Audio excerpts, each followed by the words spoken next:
இன்றைய நாள் ஒரு சிந்தனை நிகழ்ச்சிக்கு உங்களை வரவேற்கின்றேன். இன்றைய நாள் ஒரு சிந்தனை நிகழ்ச்சியில் நான் சொல்லப்போவது கணவன் மனைவிக்கு என்னென்று பார்த்தீங்கன்னா, சில கணவன் மனைவி குழந்தைகளால் சமாதானமாகிற குடும்பங்களும் இருக்கின்றது.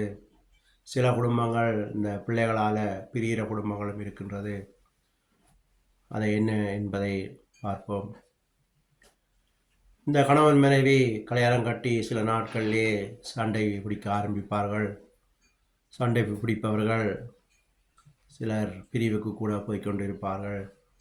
ஆனால் ஒரு குழந்தை 2 குழந்தை பிறந்து விட்டால் இந்த குழந்தைக்காக வாழணும்னு சொல்லி வாழ்ந்து கொண்டிருப்பார்கள். ஆனால் சண்டை போய்கொண்டே இருக்கும். இப்படி போய்கொண்டிருக்கிற குடும்பம் இந்த பிள்ளைகள்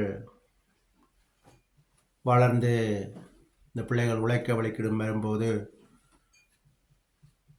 இந்த மனைவி அந்த கணவனை வீட்டை விட்டு கலைக்கிற குடும்பங்களும் இருக்கிறது, கலைத்த குடும்பங்களும் இருக்கின்றது. பிள்ளைகள் சின்னதாக இருக்கும்போது இந்த கணவனை அட்ஜஸ்ட் பண்ணி வாழ்ந்த மனைவி இந்த பிள்ளைகள் வளர்ந்து இவருக்கு ஒரு தைரியம் வந்த பிறகு இந்த கணவனை வீட்டை விட்டு கலைத்த குடும்பங்களும் இருக்கின்றது.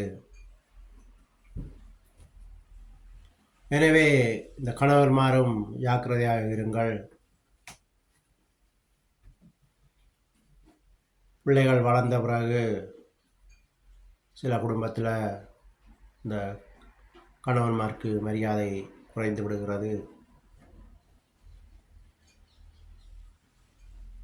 எத்தனையோ ஆண்கள் பாதிக்கப்பட்டவர்கள் இருக்கிறார்கள்.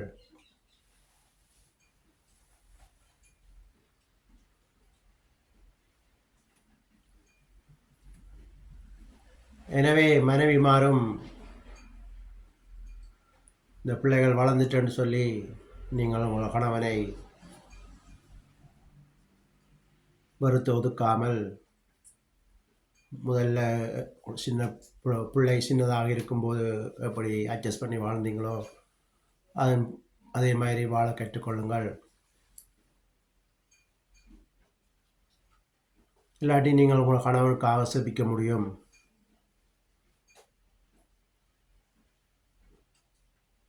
ஏசப்பா, என்னுடைய கணவனை மாற்றுங்கள்,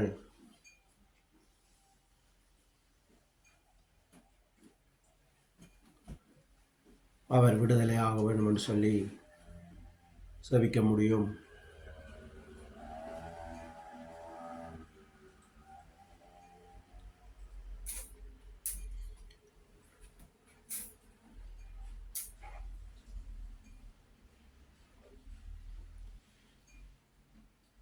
இதுவே இன்றைய நாள் ஒரு சிந்தனை நிகழ்ச்சி.